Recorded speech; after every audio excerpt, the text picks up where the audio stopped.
नमस्ते, मैं हूं किशोर अजवाणी। घड़ी इशारा कर रही है 9 बजे रात का वक्त। 100 बात की एक बात का बड़ी खबर आ रही है चंद्रयान 3 से जुड़ी। अंतरिक्ष यान चंद्रयान 3 के प्रोपल्शन मॉड्यूल से अलग होने के बाद लैंडर विक्रम ने एक बार फिर चांद की सबसे ताजा तस्वीरें भेजी।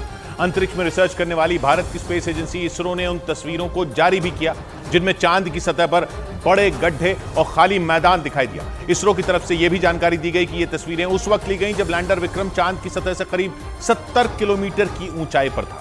इससे पहले 17 अगस्त को अंतरिक्ष यान के प्रोपल्शन मॉड्यूल से लैंडर विक्रम को सफलतापूर्वक अलग किया गया था और इसके बाद लैंडर की रफ्तार कम करके उसे चंद्रमा की सबसे निचली कक्षा में ले जाया गया ताकि चांद पर उसे सुरक्षित तरीके से उतारा जा सके। इसरो के मुताबिक चंद्रयान 3 के प्रोपल्शन मॉड्यूल से अलग होने के बाद लैंडर विक्रम लगातार चांद की तस्वीरें भेज रहा है। कुछ घंटे पहले भी उसने चांद की नई तस्वीरें भेजी जिन्हें इसरो ने अपने ट्विटर हैंडल पर शेयर किया।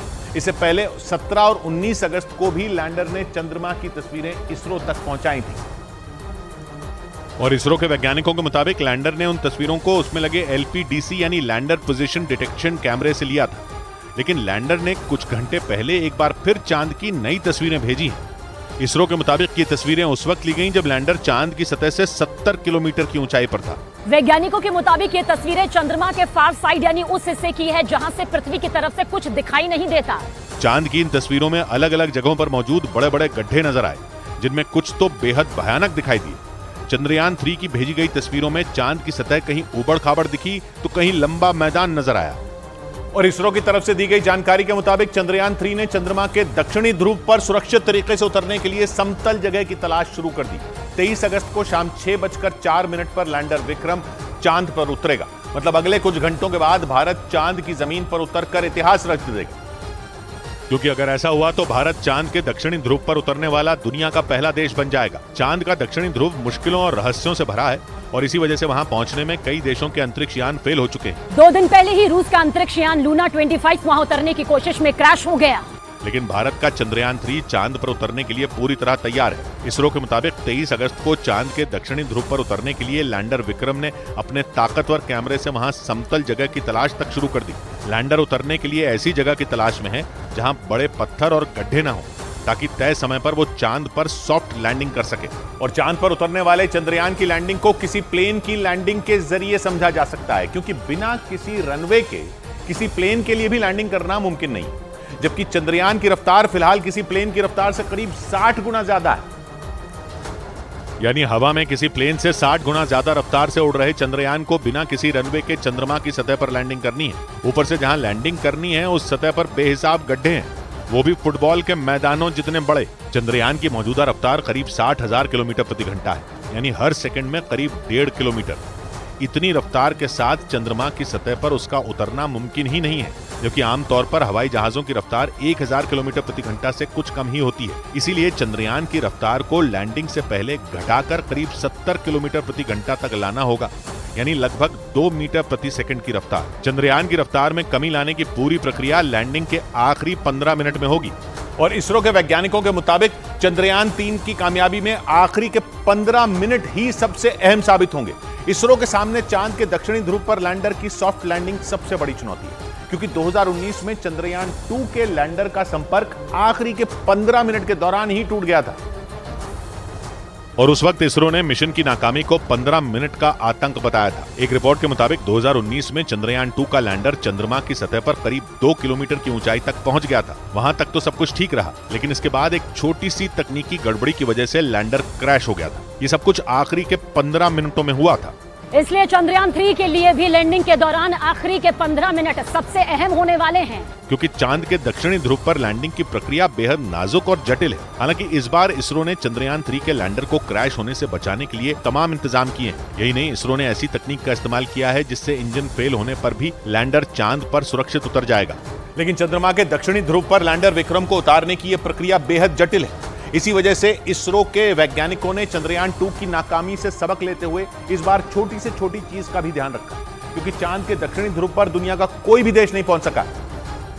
लेकिन इस बार इसरो ने चांद के दक्षिणी ध्रुव पर भारत का तिरंगा लहराने की पूरी तैयारी कर ली है। इसरो के मुताबिक लैंडर को चांद पर उतारने की प्रक्रिया कई चरणों में पूरी की जाएगी। पहले चरण के तहत लैंडर की चांद से दूरी को 30 किलोमीटर से घटाकर 7.5 किलोमीटर तक लाया जाएगा। इसी तरह दूसरे और तीसरे चरण में लैंडर की रफ्तार कम करके उसे धीरे धीरे चांद की सतह से करीब 800 मीटर की ऊंचाई पर लाया जाएगा। चौथे चरण में इसरो लैंडर को चांद की सतह के 150 मीटर के करीब लाएगा। इस दौरान लैंडर को वर्टिकल डिसेंट यानी खड़ी लैंडिंग के लिए तैयार किया जाएगा, जबकि पांचवें चरण में लैंडर में लगे सेंसर और कैमरे उतरने वाली जगह की जांच करेंगे। इसके बाद छठे और आखिरी चरण में लैंडर को 60 मीटर की ऊंचाई से सीधे चांद की सतह पर उतारा जाएगा। और इसरो के मुताबिक अगर 23 अगस्त की शाम को चंद्रयान 3 का लैंडर विक्रम चांद के दक्षिणी ध्रुव पर नहीं उतर सका तो उसे 4 दिन इंतजार करना पड़ेगा। मतलब 23 अगस्त के बाद लैंडर को 27 अगस्त को चांद की सतह पर उतारने की कोशिश की जाएगी। हालांकि 40 दिनों की लंबी यात्रा के बाद लैंडर चांद के दक्षिणी ध्रुव पर उतरने के लिए पूरी तरह तैयार है। और अगले कुछ घंटों के बाद ऑर्बिट में घूम रहे लैंडर विक्रम को 30 किलोमीटर की ऊंचाई से चांद के दक्षिणी ध्रुव पर उतारने की प्रक्रिया शुरू की जाएगी। ये प्रक्रिया शुरू करने से करीब 2 घंटे पहले लैंडर को सभी निर्देश भेजे जाएंगे और उसी दौरान यान को चंद्रमा पर उतारने या नहीं उतारने पर अंतिम फैसला लिया जाएगा। और इसरो के मुताबिक ये फैसला उस समय लैंडर के भेजे गए डेटा और चंद्रमा की स्थिति के आधार पर होगा। उस दौरान कोई ऐसी वजह सामने आई जो लैंडर विक्रम को उतारने के लिए सही नहीं लगी तो लैंडिंग को 27 अगस्त के लिए टाल दिया जाएगा। और अगर कोई समस्या सामने नहीं आई तो 23 अगस्त को ही चांद की सतह पर लैंडर को उतारा जाएगा, क्योंकि इसरो ने ये जानकारी दी कि लैंडर को 23 अगस्त को ही चांद पर उतारने में कोई मुश्किल नजर नहीं आ रही। और इसरो के वैज्ञानिकों के मुताबिक रोवर प्रज्ञान में लगे सोलर पैनल की मदद से वो पृथ्वी के 14 दिन तक चंद्रमा के दक्षिणी ध्रुव पर पानी समेत कई दूसरी चीजों की खोज करेगा। कुछ घंटे बाद ही लैंडर विक्रम को चांद की सतह पर सॉफ्ट लैंडिंग कराने की प्रक्रिया शुरू की जाएगी। और इसी वजह से पूरी दुनिया की निगाहें भारत पर टिकी हैं। लेकिन इस मिशन की असली कामयाबी रोवर प्रज्ञान पर है। ये रोवर लैंडर विक्रम के अंदर है, जो करीब 30 किलोमीटर की दूरी पर चंद्रमा का चक्कर लगा रहा है। ये एक्शन में तभी आएगा जब लैंडर विक्रम की चंद्रमा पर कामयाब लैंडिंग होगी। और जैसे ही चंद्रमा की सतह पर लैंडर उतरेगा, उसके अंदर से 6 पहियों वाला 26 किलो वजनी रोवर प्रज्ञान बाहर निकलेगा। इसरो के वैज्ञानिकों के मुताबिक रोवर प्रज्ञान चांद के दक्षिणी ध्रुव पर पृथ्वी के 14 दिनों तक रिसर्च करेगा। इसके लिए प्रज्ञान में एक सोलर पैनल लगा है जिससे वो 50 वॉट तक बिजली बना सकेगा। मतलब ये कि अपना काम करने के लिए जरूरी बिजली भी प्रज्ञान खुद ही बनाएगा।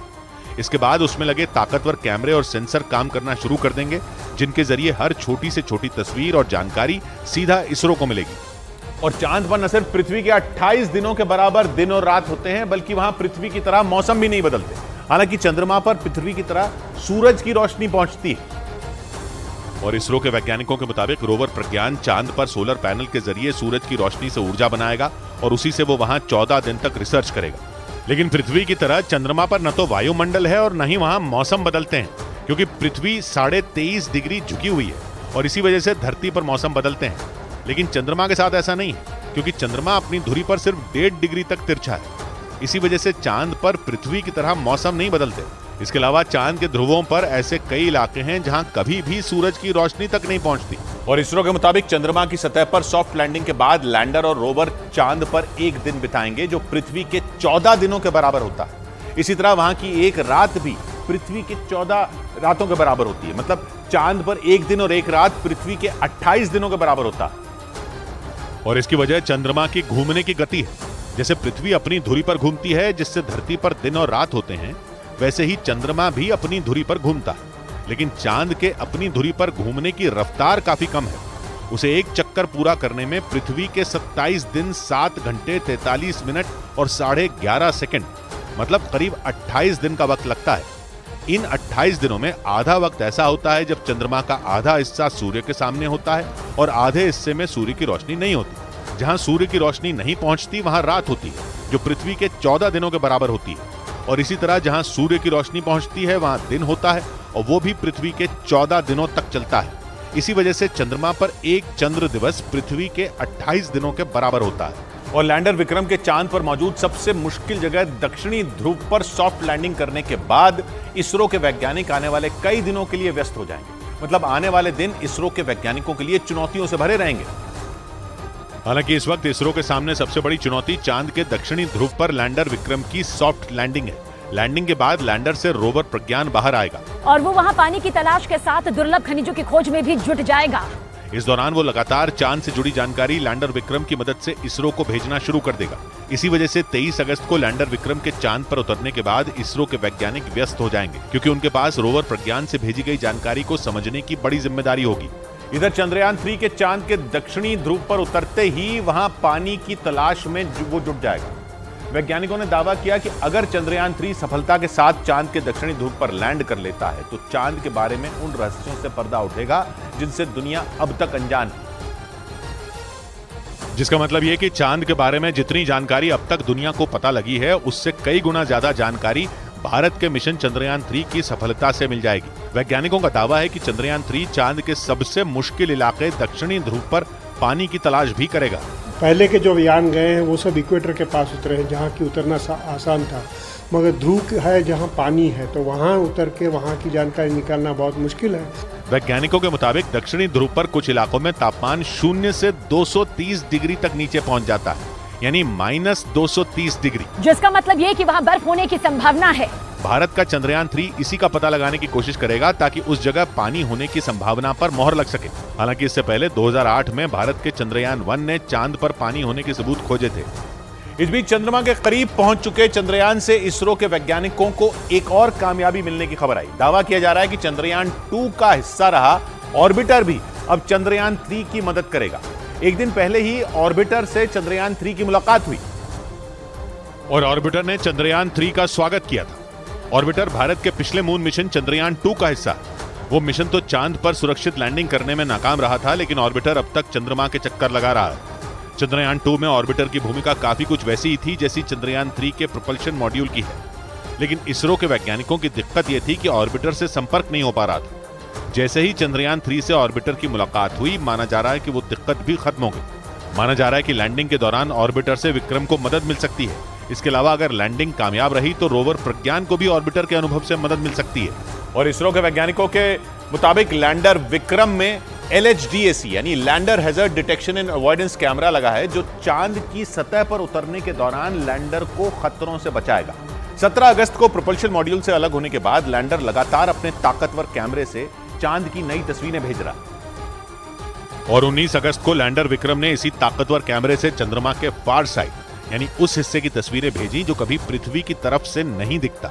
इसरो के वैज्ञानिकों के मुताबिक LHDAC यानी lander hazard detection and avoidance camera चांद की सतह पर लैंडर की सुरक्षित लैंडिंग के लिए बनाया गया है। इस ताकतवर कैमरे को अहमदाबाद में मौजूद इसरो के SAC यानी स्पेस एप्लीकेशन सेंटर ने बनाया है। लैंडर विक्रम को चांद पर किस जगह उतरना है, लैंडिंग के दौरान उसकी टक्कर किसी बड़े पत्थर से ना हो और वो किसी गड्ढे में ना गिरे, ये सब तय करने की जिम्मेदारी इसी कैमरे पर है।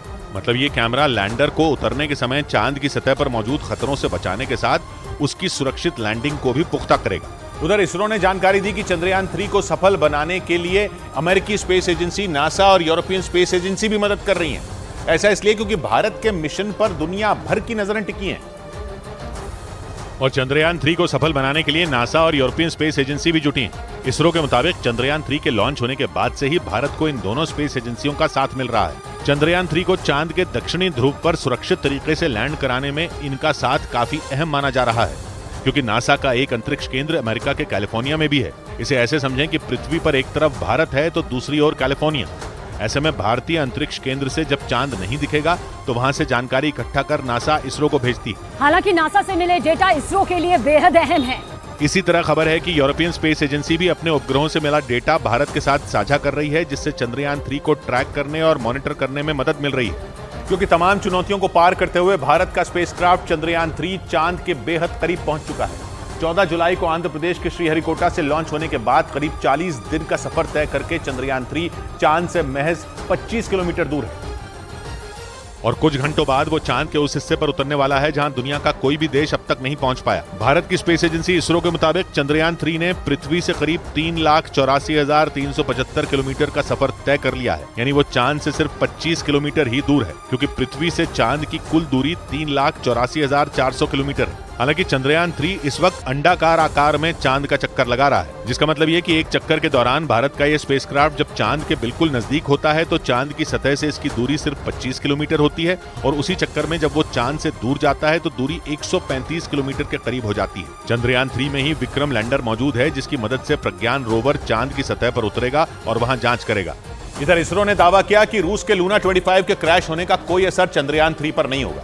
रूस ने भारत से पहले चांद के दक्षिणी ध्रुव पर पहुंचने की कोशिश की, लेकिन उसका मून मिशन लूना 25 लैंडिंग से पहले ही फेल हो गया, जिसके बाद ऐसी अटकलें लगने लगी कि कहीं लूना 25 के क्रैश होने से चंद्रयान 3 पर तो कोई असर नहीं होगा, क्योंकि रूस का लूना 25 भी उसी रास्ते में था जहां चंद्रयान 3 चांद के चक्कर लगाते हुए उसके नजदीक पहुंच रहा है।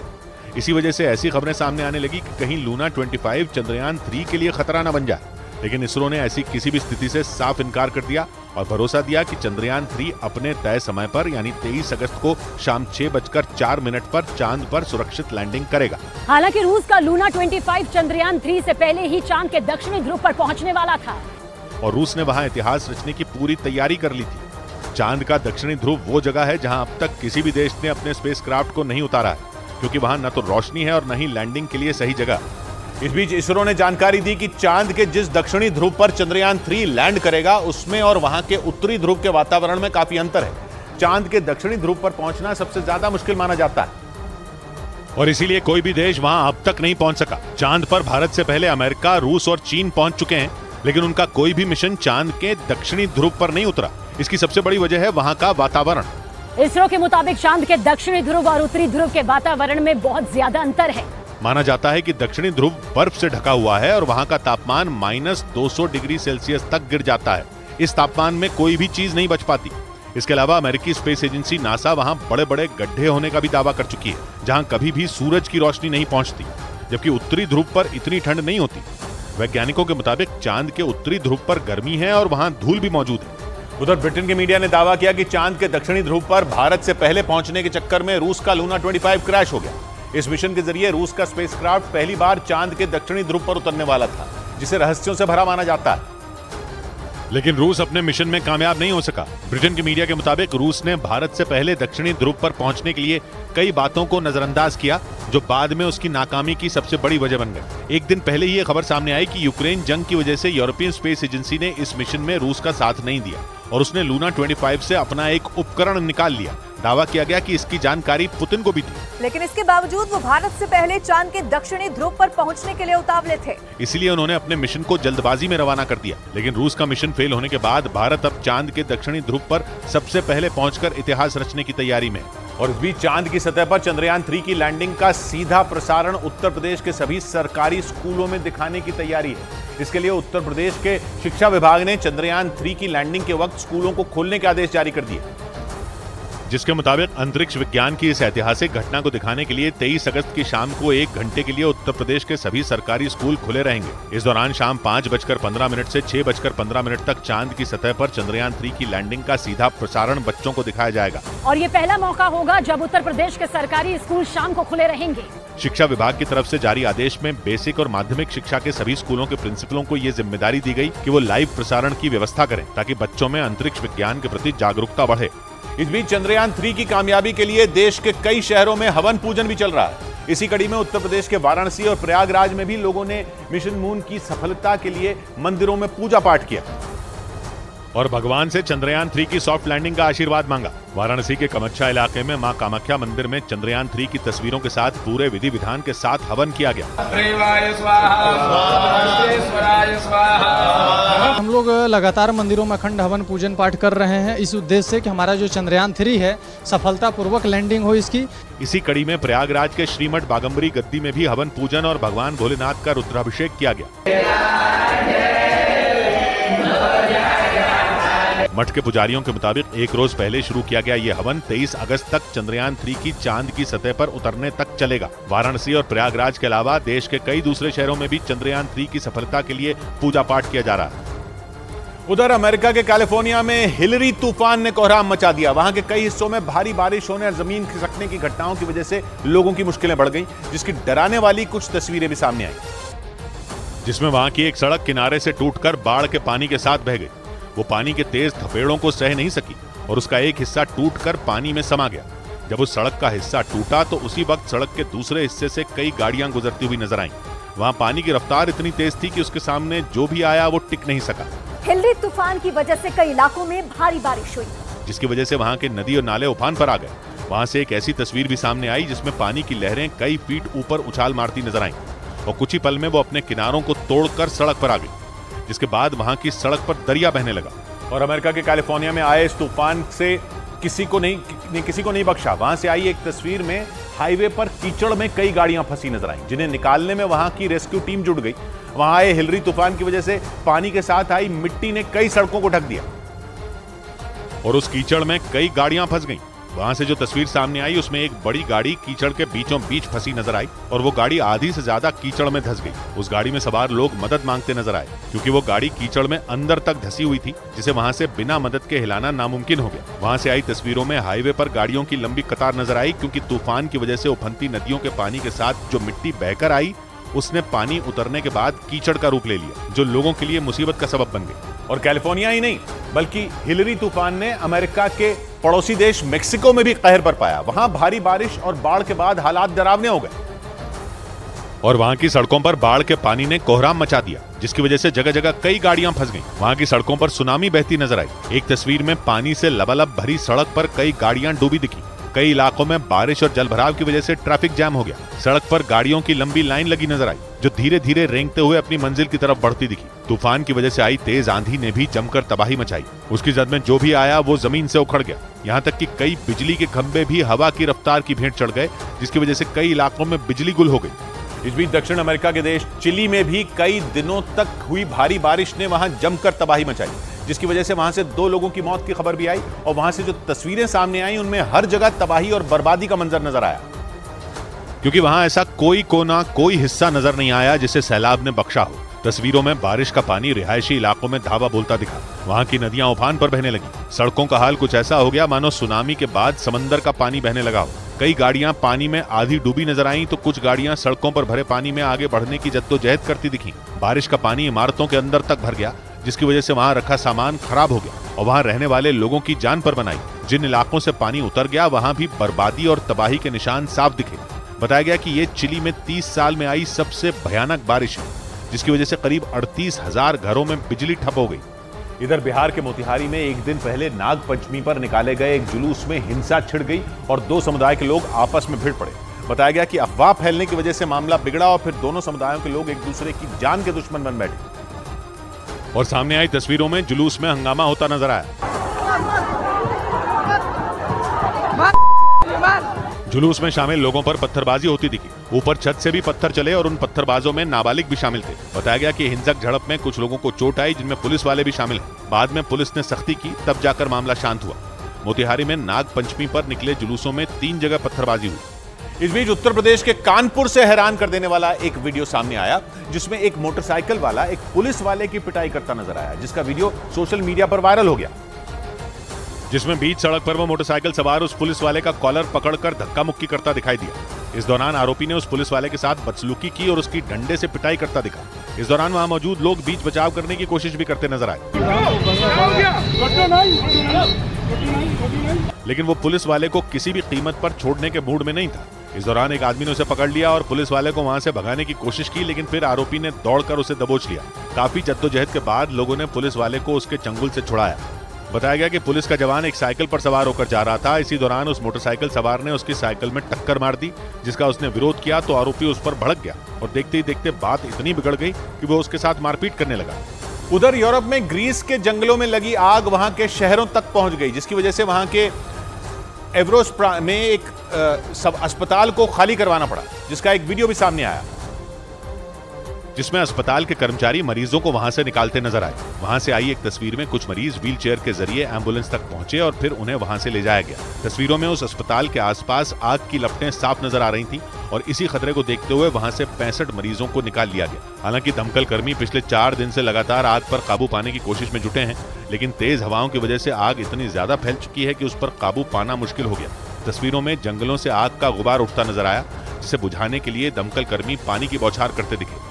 इस बीच चीन के तियानजिन से एक बिल्डिंग में आग लगने का खौफनाक वीडियो सामने आया। इस वीडियो में उस बिल्डिंग से आग की लपटें उठती दिखी। और उसके काले धुएं ने आसपास मौजूद इमारतों को भी घेर लिया। वहां से जो तस्वीरें सामने आई उनमें कई फीट ऊपर तक काला धुआं उठता नजर आया, जिसे देखकर सड़क पर आने जाने वाले लोग दहशत में आ गए। वहीं बिल्डिंग के अंदर की जो तस्वीरें सामने आई उनमें आग का विकराल रूप देखने को मिला, जिसे देखकर किसी के भी रोंगटे खड़े हो जाएं। बताया गया कि 27 मंजिला उस बिल्डिंग की सबसे ऊपर वाली मंजिल में आग लगी थी, जिसकी वजह से उस पर काबू पाना दमकल कर्मियों के लिए काफी मुश्किल हो गया। इसीलिए उस आग को बुझाने में 250 से ज्यादा दमकल कर्मी जुट गए। उधर अमेरिका से हैरान कर देने वाला एक वीडियो सामने आया है, जिसमें वहां का एक पायलट डेनवर एयरपोर्ट पर पार्किंग के गेट के बैरियर को कुल्हाड़ी से तोड़ता नजर आया। एयरपोर्ट पर हुई इस घटना का वीडियो सोशल मीडिया पर वायरल हो गया, जिसमें यूनाइटेड एयरलाइंस का वो पायलट स्टाफ पार्किंग के गेट के बैरियर को कुल्हाड़ी से तोड़ता दिखा। इससे पहले वीडियो में वो कुल्हाड़ी हाथ में लिए तेजी से पार्किंग गेट की तरफ बढ़ता भी नजर आया, जिसके बाद उसने बैरियर पर कुल्हाड़ी से एक के बाद एक कई वार किए और वो तब तक उस बैरियर पर कुल्हाड़ी बरसाता रहा जब तक वो टूटकर गिर नहीं गया। आरोपी पायलट के मुताबिक पार्किंग गेट पर गाड़ियों की भीड़ लगी थी और सभी को जल्दी निकालने के लिए उसने बैरियर तोड़ा। वीडियो में आरोपी पायलट बैरियर को तोड़ने के बाद वहां से निकलने की कोशिश करता नजर आया, लेकिन उस एयरपोर्ट के एक कर्मचारी ने उसे रोक लिया और उसके हाथ से कुल्हाड़ी भी छीन ली, जिसके बाद पुलिस ने आरोपी पायलट को हिरासत में ले लिया। इधर उत्तराखंड के कोटद्वार में मूसलाधार बारिश के बीच रोंगटे खड़े कर देने वाला एक वीडियो सामने आया। वहां एक पुल के ऊपर आए सैलाब को पार करने के दौरान एक कार नदी में बह गई। कोटद्वार में पिछले कई दिनों से हो रही भारी बारिश की वजह से उस पुल के ऊपर सैलाब आ गया, लेकिन इसके बावजूद वो कार ड्राइवर जान जोखिम में डालकर पुल के ऊपर से गुजरने की कोशिश करता दिखाई दिया। इस दौरान बिजली की रफ्तार से दौड़ते सैलाब का पानी उस कार के ऊपरी हिस्से तक पहुंचता नजर आया, जिसके बाद उस कार का संतुलन बिगड़ गया और वो सैलाब के बीच ही फंस गई। इस बीच पानी का बहाव तेज होने की वजह से वो कार लहरों के साथ बहने लगी और पुल से नीचे गिर गई, जिसके बाद वो कार बहते बहते कुछ दूर चली गई। हालांकि गनीमत ये रही कि कार के ड्राइवर ने कूदकर अपनी जान बचा ली। इस बीच उत्तर प्रदेश के शाहजहांपुर में बाढ़ ने लोगों की मुसीबत बढ़ा दी। वहां रामगंगा नदी का जलस्तर बढ़ने की वजह से उसका पानी आसपास के गांवों में घुस गया और लोगों का सड़कों पर चलना तक मुश्किल हो गया। वहां से जो तस्वीरें आई उनमें एक एम्बुलेंस पानी के बीच से होकर गुजरती नजर आई। बताया गया कि पानी भर जाने की वजह से उस एम्बुलेंस को वहां से निकालने में काफी दिक्कत हुई। वहीं एक दूसरी तस्वीर में वहां घुटनों तक पानी भरा दिखा और लोग उसी पानी के बीच से लड़खड़ाते हुए अपनी साइकिल और मोटरसाइकिल से गुजरते नजर आए। बताया गया कि पानी भर जाने की वजह से कई लोगों के घर पानी में डूब गए और कई गांवों का शहर से संपर्क टूट गया, जिसकी वजह से वहां खाने पीने का संकट पैदा हो गया। ऐसे में कई अधिकारियों ने बाढ़ प्रभावित इलाकों का दौरा किया और लोगों को राहत सामग्री बांटी। इधर सीमा हैदर की तरह बांग्लादेश की सोनिया अख्तर नाम की महिला अपने बच्चे को लेकर दिल्ली के पास नोएडा पहुंची। उनका दावा है कि नोएडा के रहने वाले सौरभकांत तिवारी उनके पति हैं, जिन्होंने बांग्लादेश की राजधानी ढाका में 2 साल पहले उनसे शादी की थी, लेकिन आरोप है कि वो शादी के बाद उन्हें छोड़कर भारत आ गए। जिसके बाद दावा है कि अपने पति की तलाश में सोनिया अख्तर नाम की बांग्लादेशी महिला भारत आ गई। वो अपने 1 साल के बच्चे को लेकर दिल्ली के पास यूपी के नोएडा पहुंच गई, जहां उन्होंने अपने पति के होने की जानकारी दी। सोनिया अख्तर के मुताबिक नोएडा के सौरभकांत तिवारी ने 2021 में ढाका में उनसे शादी की थी। आरोप है कि बाद में वो भारत लौट आए और फिर उन्होंने उनकी कोई खबर नहीं ली। यही नहीं, सोनिया अख्तर का यह भी आरोप है कि नोएडा पहुंचने के बावजूद उनका पति उन्हें अपने साथ में रखने के लिए तैयार नहीं है, इसीलिए उन्होंने पुलिस से मदद मांगी। पति का क्या नाम है? सौरभकांत तिवारी। बांग्लादेश से आई सोनिया अख्तर की शिकायत के बाद नोएडा पुलिस इस मामले की जांच में जुट गई। इस बीच पाकिस्तान से भारत आई सीमा हैदर ने प्रधानमंत्री नरेंद्र मोदी, गृह मंत्री अमित शाह और उत्तर प्रदेश के मुख्यमंत्री योगी आदित्यनाथ और आरएसएस प्रमुख मोहन भागवत समेत देश के कई नेताओं को राखी भेज दी। इसकी जानकारी उन्होंने खुद एक वीडियो के जरिए दी, जिसमें उनकी मांग में सिंदूर, माथे पर बिंदी और गले में मंगलसूत्र दिखाई दिया। वीडियो में सीमा हैदर अपने बच्चों के साथ सभी नेताओं को राखी भेजने के लिए उन्हें लिफाफे में पैक करती दिखी। ये राखी है क्या? भाई मोदी जी के लिए। वहीं दूसरी तस्वीर में वो प्रधानमंत्री, गृह मंत्री और दूसरे नेताओं को भेजी गई राखी की डाक की रसीद भी दिखाती नजर आई। पहले से इसलिए कर दी है ताकि रक्षाबंधन वाले दिन हमारे भारत के प्रिय भाइयों को मिल जाए। इससे पहले तीज के मौके पर सीमा हैदर हिंदू समुदाय की महिलाओं की तरह ही हरी साड़ी में दिखी थी। 13 मई को नेपाल के रास्ते 4 बच्चों को लेकर भारत पहुंची सीमा हैदर उत्तर प्रदेश के ग्रेटर नोएडा में रह रही हैं और वो सुरक्षा एजेंसियों के रडार पर है। उधर जम्मू कश्मीर के सांबा जिले में टोल प्लाजा हटाने की मांग पर हुए हंगामे के बाद जम्मू पठानकोट नेशनल हाईवे पर धारा 144 लगा दी गई, क्योंकि वहां एक रोज पहले टोल प्लाजा हटाने की मांग करते हुए जोरदार हंगामा हुआ था और वहां जमकर तोड़फोड़ भी की गई। जिसके बाद सांबा जिले में उस टोल प्लाजा के आसपास प्रशासन ने धारा 144 लगा दी ताकि हंगामा करने वालों की भीड़ इकट्ठा न हो पाए और वहां शांति बनी रहे, क्योंकि एक रोज पहले प्रदर्शनकारियों ने जम्मू पठानकोट नेशनल हाईवे पर बने टोल प्लाजा को हटाने के लिए जमकर तोड़फोड़ की और लगातार प्रदर्शन करने का फैसला लिया, जिसके बाद वहां भारी पुलिस बल तैनात कर दिया गया और अब धारा 144 लगा दी गई। प्रदर्शनकारियों ने आरोप लगाया कि जिस हाईवे के लिए टोल लगाया गया वो काफी बदहाल है। इस बीच रूस की राजधानी मॉस्को के करीब पहुंचे यूक्रेन के ड्रोन से दहशत मच गई, जिसके बाद वहां के कई एयरपोर्ट बंद कर दिए गए। रूस का आरोप है कि ज़ेलेंस्की की सेना ने रूस के रिहायशी इलाकों में ड्रोन हमले की साजिश रची और रूस के मुताबिक इसके लिए ज़ेलेंस्की ने अपने कई ड्रोन मॉस्को पर हमले के इरादे से भेजे, जिन्होंने रूस की कई इमारतों को निशाना बनाया। वहां से आए एक वीडियो में कुछ लोग उस इमारत के सामने खड़े नजर आए जिस पर ड्रोन से हमला किया गया। रूस के मीडिया के मुताबिक इस दौरान वहां मौजूद कई कारों को भी नुकसान पहुंचा। एक कार के पीछे वाले शीशे पर ड्रोन हमले के निशान भी दिखाई दिए। हालांकि हमले की जानकारी मिलने के बाद रूस के रक्षा मंत्रालय ने मॉस्को की एयर स्पेस को बंद कर दिया। इसके अलावा वहां के 3 एयरपोर्ट पर विमानों के उतरने और वहां से उड़ान भरने पर भी रोक लगा दी गई। उधर यूक्रेन ने दावा किया कि उसकी सेना ने रूस के सबसे शक्तिशाली माने जाने वाले मोटर 2S4 चुल्पान को धराशायी कर दिया। यूक्रेन की तरफ से इसका एक वीडियो भी जारी किया गया, जिसमें एक जगह पर जोरदार धमाका होता दिखाई दिया। ये धमाका इतना जोरदार था कि वहां से आग का ज्वालामुखी जैसा उठता नजर आया। वहां आग का ऐसा गोला उठा जिसे देखकर लगा मानो एक साथ कई बम फट गए हों। यूक्रेन ने दावा किया कि उसकी सेना ने रूस के 2S4 चुल्पान मोटर को धमाके से उड़ा दिया। रूस अपने इस मोटर को दुनिया का सबसे ताकतवर मोटर बताता है, जो 20 किलोमीटर दूर तक के टारगेट को आसानी से खत्म कर सकता है। इस मोटर में एक साथ 20 गोले लोड किए जा सकते हैं और ये मोटर हर 1 मिनट में 130 किलो वजन का एक गोला दाग सकता है। और रूस के ऐसे ही घातक हथियार को यूक्रेन ने हमला करके खत्म करने का दावा किया। हालांकि यूक्रेन ने इस बात की जानकारी नहीं दी कि उसने रूसी सेना पर यह हमला किस इलाके में बोला।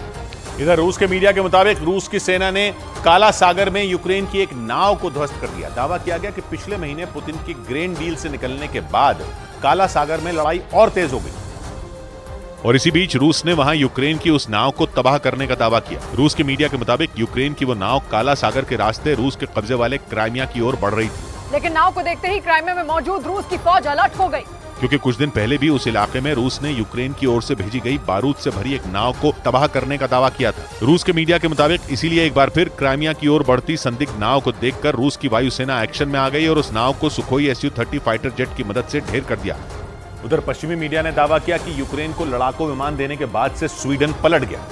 कुछ दिनों से ऐसी खबरें आ रही थीं कि स्वीडन से जल्द ही यूक्रेन को लड़ाकू विमान मिल सकते हैं, लेकिन एक बार फिर ज़ेलेंस्की की उम्मीदों पर पानी फिर गया। पश्चिमी मीडिया के मुताबिक स्वीडन ने साफ कर दिया कि वो यूक्रेन को कोई लड़ाकू विमान नहीं दे रहा। यूक्रेन लंबे वक्त से स्वीडन से उसके घातक फाइटर जेट JAS-39 ग्रिफिन की मांग कर रहा है। बताया गया कि यूक्रेन के सैनिकों ने स्वीडन के लड़ाकू विमानों से हमले की ट्रेनिंग भी करीब पूरी कर ली। लेकिन अब जब दावा किया गया कि स्वीडन लड़ाकू विमान देने से पीछे हट गया तो ये यूक्रेन के लिए किसी बड़े झटके से कम नहीं, क्योंकि अगर JAS-39 ग्रिफिन लड़ाकू विमान यूक्रेन को मिल जाते तो वो रूसी सेना को मुंह तोड़ जवाब दे पाता। हालांकि हॉलैंड और डेनमार्क ने यूक्रेन को लड़ाकू विमान भेजने का वादा जरूर किया था।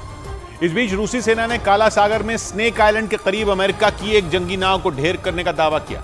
बताया गया कि वो नाव यूक्रेन के कुछ सैनिकों को लेकर वहां से गुजर रही थी, लेकिन रूसी सेना की नजर से वो बच नहीं पाई। रूस के रक्षा मंत्रालय के मुताबिक उसने जैसे ही यूक्रेन के सैनिकों को ले जा रही अमेरिकी नाव को देखा, उस पर हमला बोल दिया, जिसमें वो नाव पूरी तरह तबाह हो गई। बताया गया कि जिस वक्त पुतिन की सेना ने नाव को निशाना बनाया वो काला सागर में स्नेक आइलैंड के पास से गुजर रही थी। स्नेक आइलैंड यूक्रेन के ओदेसा शहर के दक्षिण पश्चिम में स्थित है। इस आइलैंड पर जंग की शुरुआत में रूस ने कब्जा करने का दावा किया था, लेकिन बाद में ऐसी खबरें सामने आईं कि यूक्रेन ने इसे पुतिन की सेना से छीन लिया। यही वजह रही कि इसके आसपास यूक्रेन की सेना पर रूस हमले करने से पीछे नहीं हटता। इधर बिहार के मुख्यमंत्री नीतीश कुमार के काफिले के लिए 2 एम्बुलेंस रोकने का एक वीडियो वायरल हो गया। बताया गया कि ये वीडियो एक दिन पहले का है, जब नीतीश कुमार पटना में गंगा किनारे बने गंगा पथ एक्सप्रेसवे के विस्तार का काम देखने गए थे, जिस वजह से नीतीश कुमार के काफिले के गुजरने तक उन दोनों एम्बुलेंसों को भी नहीं बख्शा गया। दोनों एम्बुलेंस मुख्यमंत्री की गाड़ियों के निकलने के इंतजार में एक एक पल गिनती रही। वीडियो में एक जगह एक तरफ सीएम के काफिले की गाड़ियां फर्राटे से दौड़ती दिखी और दूसरी तरफ पहली एम्बुलेंस रुकी हुई नजर आई, जिसमें मरीज की हालत गंभीर बताई गई। एम्बुलेंस रुका हुआ है, लोग रो रहे हैं, आप देख सकते हैं, और यहाँ पे नीतीश जी का काफिला जा रहा है। इस वीडियो के सामने आते ही बीजेपी राशन पानी लेकर नीतीश कुमार पर चढ़ गई और संवेदनहीन हैं, इसका उन्होंने सर्टिफिकेट दे दिया। मगर जेडीयू ने भी मुख्यमंत्री का तुरंत बचाव किया। नीतीश कुमार जी तो संवेदनशील हैं, इसका प्रमाण तो बिहार की जनता जानती है। इसके साथ जेडीयू ने इस घटना की जानकारी न होने की बात कहकर अपना पल्ला भी झाड़ लिया। इस बीच बिहार के अररिया में पत्रकार विमल यादव हत्याकांड के मुख्य आरोपी को पुलिस ने गिरफ्तार कर लिया। पुलिस के मुताबिक 18 अगस्त को बदमाशों ने विमल यादव को उनके घर के सामने उन्हें गोली मार दी। और इसी मामले के मुख्य आरोपी अर्जुन शर्मा को पुलिस ने पकड़ लिया। पुलिस के मुताबिक उसकी गिरफ्तारी नेपाल की सीमा के नजदीक एक इलाके से हुई, जहां से वो भागने की फिराक में था। खबर है कि 17 पुलिस अधिकारियों और 5 थानों की टीम ने उसे पकड़ने के लिए कई घंटों तक अभियान चलाया। पत्रकार विमल यादव एक अखबार से जुड़े थे। पुलिस के मुताबिक 2019 में उनके भाई की भी हत्या कर दी गई थी और उसी मामले में वो अहम गवाह थे और जल्द ही कोर्ट में गवाही देने वाले थे। आरोप है कि इसी वजह से बदमाशों ने उनकी जान ले ली। इस मामले में पुलिस पहले ही कई आरोपियों को गिरफ्तार कर चुकी है। इधर रेलवे पुलिस के सूत्रों ने दावा किया कि जयपुर मुंबई एक्सप्रेस ट्रेन में फायरिंग के आरोपी चेतन सिंह ने आरपीएफ की जांच टीम के सवालों का जवाब देने से इनकार कर दिया।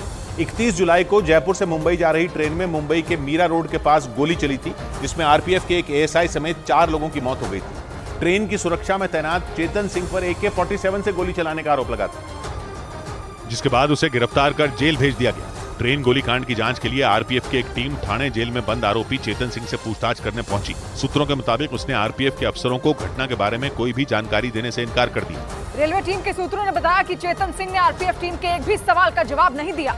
चलती ट्रेन में गोली चलने की घटना की जांच रेलवे पुलिस कर रही है, लेकिन चेतन सिंह के खिलाफ एक विभागीय जांच आरपीएफ भी कर रही है। उधर अफगानिस्तान की तालिबान सरकार ने आतंकी हमलों से जूझ रहे पाकिस्तान का जमकर मजाक उड़ाया। तालिबान सरकार के प्रवक्ता ने पाकिस्तान पर तंज कसते हुए यह दावा किया कि पाकिस्तान की सेना में इतनी ताकत भी नहीं बची कि वो अपने देश की सुरक्षा कर सके।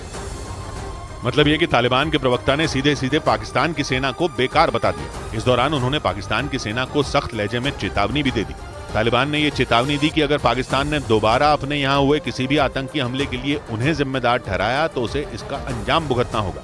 ऐसा इसलिए क्योंकि पाकिस्तान के प्रधानमंत्री ने वहां हुए पिछले 2 हमलों में तालिबान के शामिल होने की आशंका जताई थी, जिससे तालिबान भड़क गए और उन्होंने पाकिस्तान की सेना को बेकार बताते हुए शहबाज शरीफ सरकार को आईना दिखा दिया।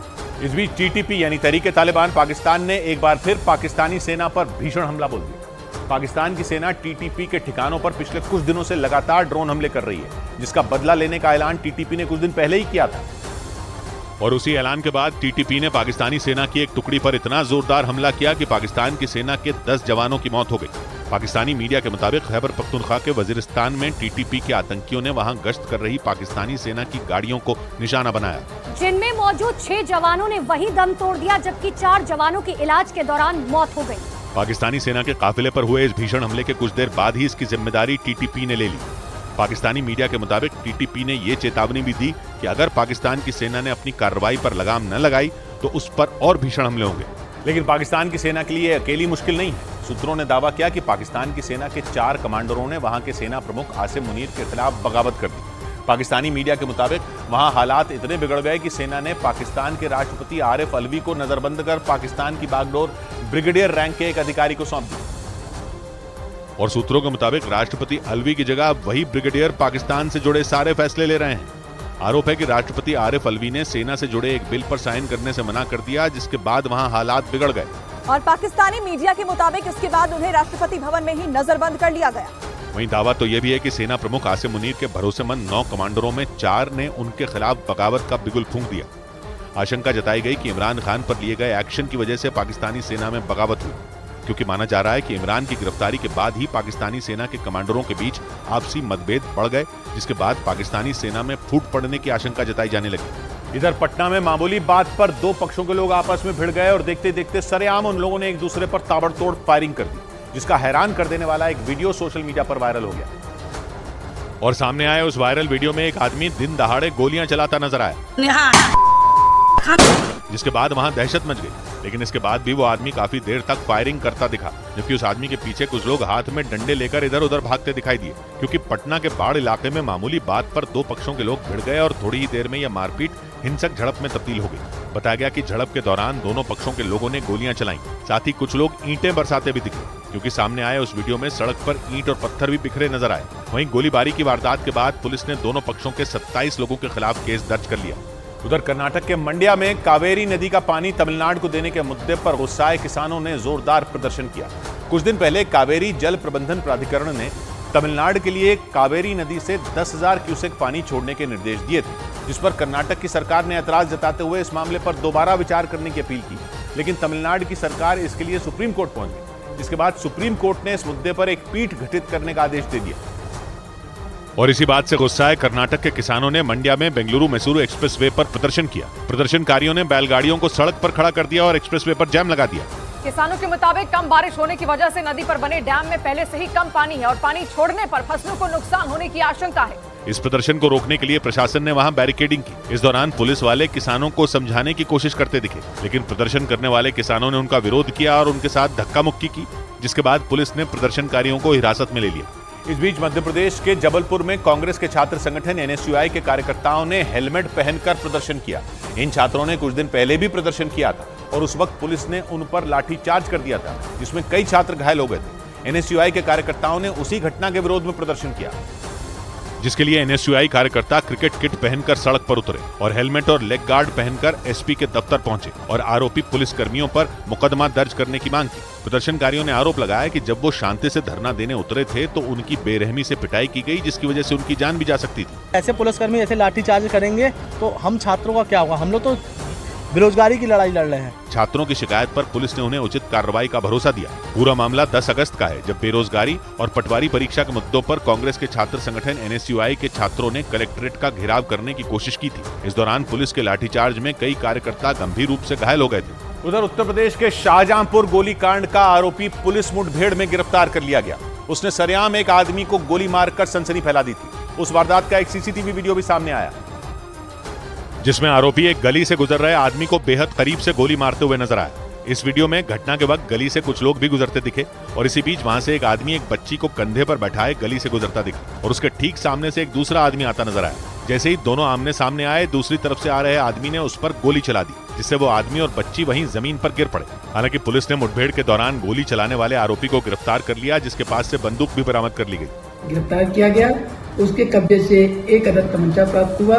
वारदात में शामिल उसके 2 और साथी पहले ही पुलिस गिरफ्त में आ गए थे। उधर पाकिस्तान के खैबर पख्तूनख्वा के पास पहाड़ी इलाके में एक केबल कार अचानक कटक गई, जिससे उसमें बैठे 8 लोगों की जान मुश्किल में पड़ गई, क्योंकि जमीन से करीब 12,000 फीट की ऊंचाई पर अचानक उस केबल कार की एक केबल टूट गई और वो जहां थी वहीं रुक गई। इसकी जो तस्वीरें आई उनमें वो केबल कार हवा में झूलती नजर आई, जिसकी जानकारी मिलते ही उसमें फंसे लोगों को बचाने के लिए पाकिस्तानी सेना का हेलीकॉप्टर लगाया गया, लेकिन तेज हवा के दबाव की वजह से उस केबल के टूटने का डर था। ऐसे में उस हेलीकॉप्टर को वापस बुला लिया गया। इस दौरान वहां लोगों की भारी भीड़ जमा हो गई, जो उसमें फंसे लोगों की सलामती की दुआ मांगने लगे। बताया गया कि रोज की तरह 2 टीचर और 6 बच्चे उस केबल कार की मदद से स्कूल जा रहे थे, तभी अचानक उसकी केबल टूट गई और वो वहां फंस गए, जिसके बाद रेस्क्यू ऑपरेशन चलाया गया। इस बीच पश्चिमी मीडिया के मुताबिक स्वीडन में कुरान का अपमान किए जाने पर भड़के तुर्की ने स्वीडन की नेटो सदस्यता में एक बार फिर अड़ंगा लगाने की चेतावनी दे दी। स्वीडन को लंबे समय तक नेटो का हिस्सा बनाए जाने का विरोध करने वाले तुर्की ने पिछले महीने ही उसकी दावेदारी को मंजूरी दी थी,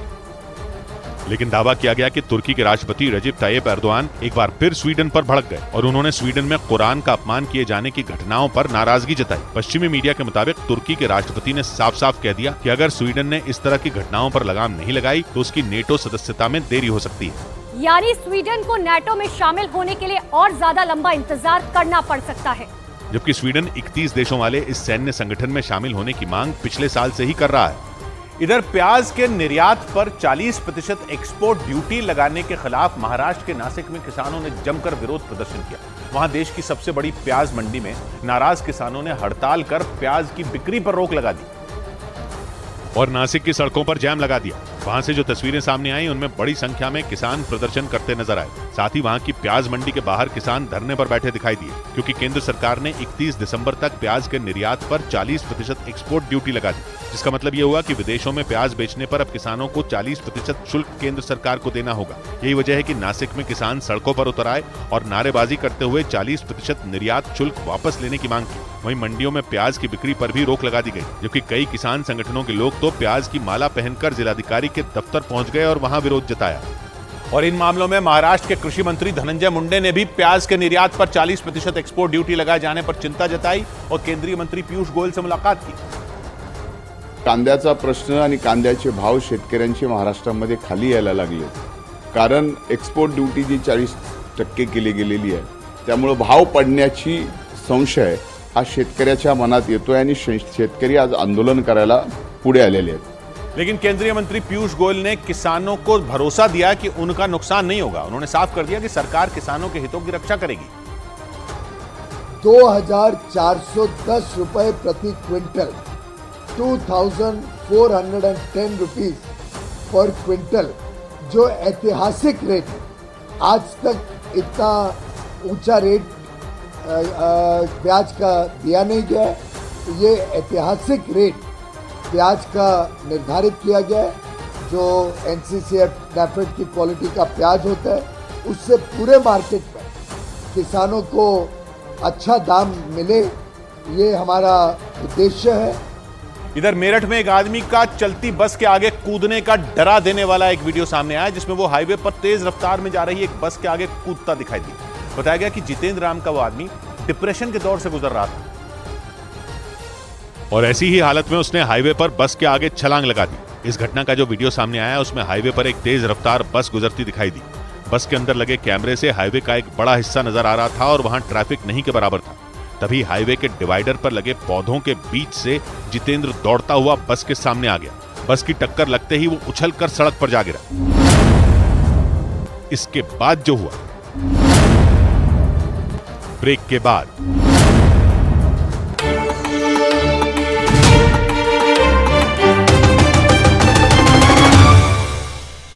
मैंने कहा रुको भाई, माँ बेटे को सुबह की चाय तो पी लेने दो, है ना?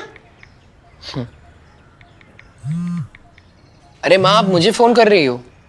तो और क्या करूं? चाय। प्यार से चाय बनाते, प्यार से रिश्ते निभाते। वाघ बकरी चाय हमेशा रिश्ते बनाए। क्या खुशबू आ रही है। ऑफिस के बाहर तुम्हारी ये वाली चाय 200 रुपए में बिकेगी, पता है? मैं ये वाली चाय सबके लिए नहीं बनाती। प्यार से चाय बनाते, प्यार से रिश्ते निभाते। वाघ बकरी चाय हमेशा रिश्ते बनाए। बड़ी खबर आ रही है चंद्रयान 3 से जुड़ी। अंतरिक्ष यान चंद्रयान 3 के प्रोपल्शन मॉड्यूल से अलग होने के बाद लैंडर विक्रम ने एक बार फिर चांद की सबसे ताजा तस्वीरें भेजी। अंतरिक्ष में रिसर्च करने वाली भारत की स्पेस एजेंसी इसरो ने उन तस्वीरों को जारी भी किया, जिनमें चांद की सतह पर बड़े गड्ढे और खाली मैदान दिखाई दिया। इसरो की तरफ से यह भी जानकारी दी गई कि ये तस्वीरें उस वक्त ली गई जब लैंडर विक्रम चांद की सतह से करीब 70 किलोमीटर की ऊंचाई पर था। इससे पहले 17 अगस्त को अंतरिक्ष यान के प्रोपल्शन मॉड्यूल से लैंडर विक्रम को सफलतापूर्वक अलग किया गया था और इसके बाद लैंडर की रफ्तार कम करके उसे चंद्रमा की सबसे निचली कक्षा में ले जाया गया ताकि चांद पर उसे सुरक्षित तरीके से उतारा जा सके। इसरो के मुताबिक चंद्रयान 3 के प्रोपल्शन मॉड्यूल से अलग होने के बाद लैंडर विक्रम लगातार चांद की तस्वीरें भेज रहा है। कुछ घंटे पहले भी उसने चांद की नई तस्वीरें भेजी, जिन्हें इसरो ने अपने ट्विटर हैंडल पर शेयर किया। इससे पहले 17 और 19 अगस्त को भी लैंडर ने चंद्रमा की तस्वीरें इसरो तक पहुंचाई थी और इसरो के वैज्ञानिकों के मुताबिक लैंडर ने उन तस्वीरों को उसमें लगे LPDC यानी लैंडर पोजीशन डिटेक्शन कैमरे से लिया था। लेकिन लैंडर ने कुछ घंटे पहले एक बार फिर चांद की नई तस्वीरें भेजी हैं। इसरो के मुताबिक ये तस्वीरें उस वक्त ली गईं जब लैंडर चांद की सतह से 70 किलोमीटर की ऊंचाई पर था। वैज्ञानिकों के मुताबिक ये तस्वीरें चंद्रमा के फार साइड यानी उस हिस्से की है जहां से पृथ्वी की तरफ से कुछ दिखाई नहीं देता। चांद की इन तस्वीरों में अलग अलग जगहों पर मौजूद बड़े बड़े गड्ढे नजर आए, जिनमें कुछ तो बेहद भयानक दिखाई दिए। चंद्रयान 3 की भेजी गई तस्वीरों में चांद की सतह कहीं उबड़ खाबड़ दिखी तो कहीं लंबा मैदान नजर आया। और इसरो की तरफ से दी गई जानकारी के मुताबिक चंद्रयान 3 ने चंद्रमा के दक्षिणी ध्रुव पर सुरक्षित तरीके से उतरने के लिए समतल जगह की तलाश शुरू कर दी।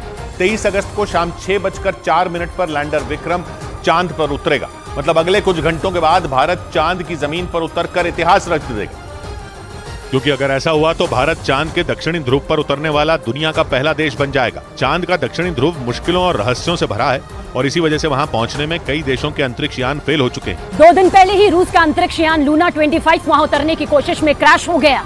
लेकिन भारत का चंद्रयान 3 चांद पर उतरने के लिए पूरी तरह तैयार है। इसरो के मुताबिक 23 अगस्त को चांद के दक्षिणी ध्रुव पर उतरने के लिए लैंडर विक्रम ने अपने ताकतवर कैमरे से वहां समतल जगह की तलाश तक शुरू कर दी।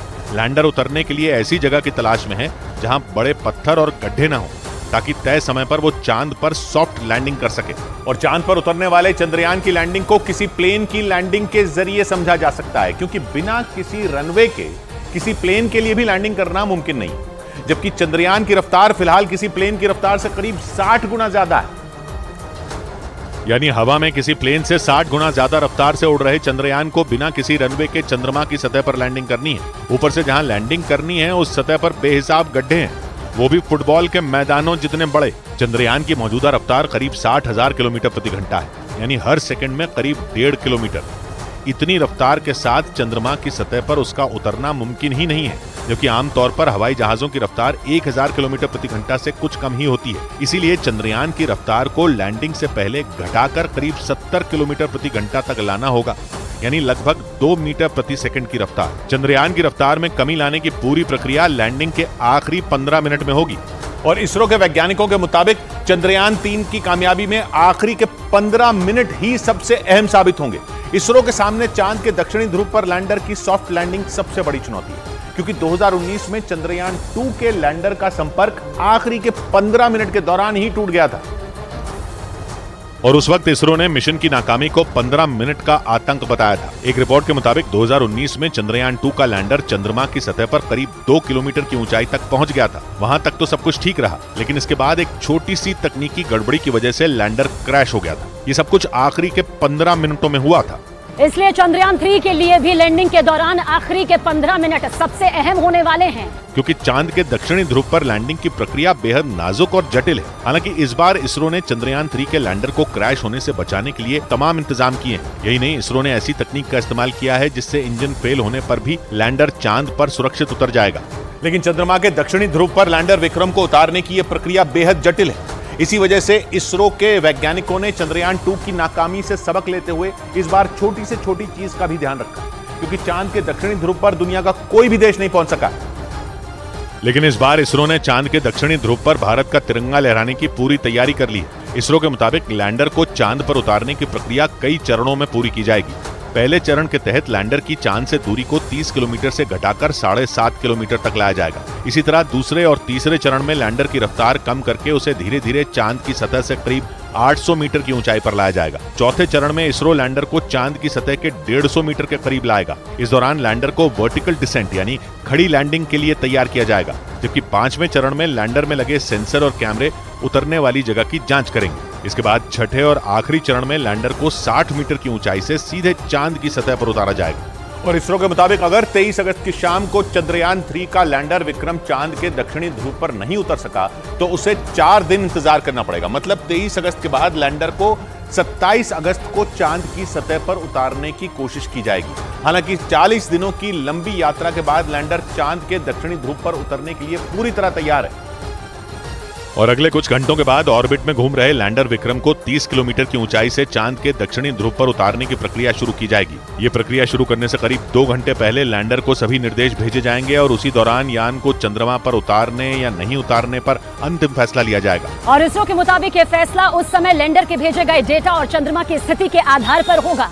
उस दौरान कोई ऐसी वजह सामने आई जो लैंडर विक्रम को उतारने के लिए सही नहीं लगी तो लैंडिंग को 27 अगस्त के लिए टाल दिया जाएगा। और अगर कोई समस्या सामने नहीं आई तो 23 अगस्त को ही चांद की सतह पर लैंडर को उतारा जाएगा, क्योंकि इसरो ने ये जानकारी दी कि लैंडर को 23 अगस्त को ही चांद पर उतारने में कोई मुश्किल नजर नहीं आ रही। और इसरो के वैज्ञानिकों के मुताबिक रोवर प्रज्ञान में लगे सोलर पैनल की मदद से वो पृथ्वी के 14 दिन तक चंद्रमा के दक्षिणी ध्रुव पर पानी समेत कई दूसरी चीजों की खोज करेगा।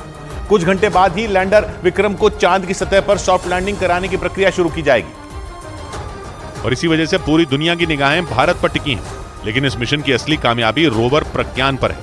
ये रोवर लैंडर विक्रम के अंदर है, जो करीब 30 किलोमीटर की दूरी पर चंद्रमा का चक्कर लगा रहा है। ये एक्शन में तभी आएगा जब लैंडर विक्रम की चंद्रमा पर कामयाब लैंडिंग होगी। और जैसे ही चंद्रमा की सतह पर लैंडर उतरेगा, उसके अंदर से 6 पहियों वाला 26 किलो वजनी रोवर प्रज्ञान बाहर निकलेगा।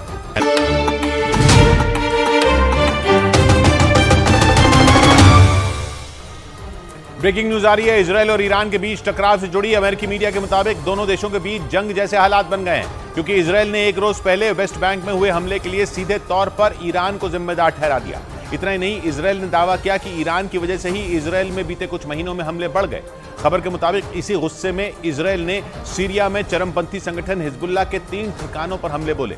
हिजबुल्लाह को ईरान के समर्थन वाला चरमपंथी संगठन बताया जाता है। बताया गया कि इजरायल के हमले के बाद ईरान भी भड़क गया, क्योंकि नेतन्याहू ने इजरायल पर हुए हमलों के लिए सीधे तौर पर अपने कट्टर दुश्मन माने जाने वाले ईरान को निशाने पर ले लिया। इजरायल का आरोप है कि बीते कुछ महीनों में ईरान के समर्थन वाले चरमपंथी संगठन PIJ यानी पैलेस्टीनियन इस्लामिक जिहाद ने कई हमले किए, जिसका असर इजरायल के कब्जे वाले वेस्ट बैंक में भी दिखा। वहां एक रोज पहले ही गोलीबारी हुई। जिसमें एक महिला की मौत हो गई। इजरायल की पुलिस के मुताबिक वेस्ट बैंक में एक फिलिस्तीनी लड़ाके ने ही उस महिला की गोली मारकर हत्या कर दी। इस हमले में एक आदमी के घायल होने का भी दावा किया गया। अमेरिका के मीडिया के मुताबिक वेस्ट बैंक में लगातार बढ़ रहे हमलों से इजरायल बुरी तरह भड़क गया और उसने इसके लिए ईरान को जिम्मेदार ठहरा दिया। इजरायल के मुताबिक बीते कुछ महीनों में वेस्ट बैंक में फिलिस्तीन के चरमपंथी संगठन PIJ ने हमले तेज किए हैं। हालांकि इजरायल भी हाथ पर हाथ रखकर बैठा नहीं, वो भी इस संगठन से जुड़े लड़ाकों का खात्मा कर रहा है। लेकिन आरोप है कि इस संगठन को ईरान का समर्थन मिलने की वजह से इजरायल की मुश्किलें बढ़ गईं। और अब सीधा चलते हैं दक्षिण अफ्रीका। जोहानिसबर्ग में प्रधानमंत्री नरेंद्र मोदी इस वक्त ब्रिक्स बिजनेस फोरम में भाषण दे रहे हैं। उनके योगदान के लिए बधाई देता हूं। इस मीटिंग के शानदार आयोजन के लिए मैं मेरे मित्र राष्ट्रपति रामाफोसा का भी आभार व्यक्त करता हूं। बहुत बहुत धन्यवाद।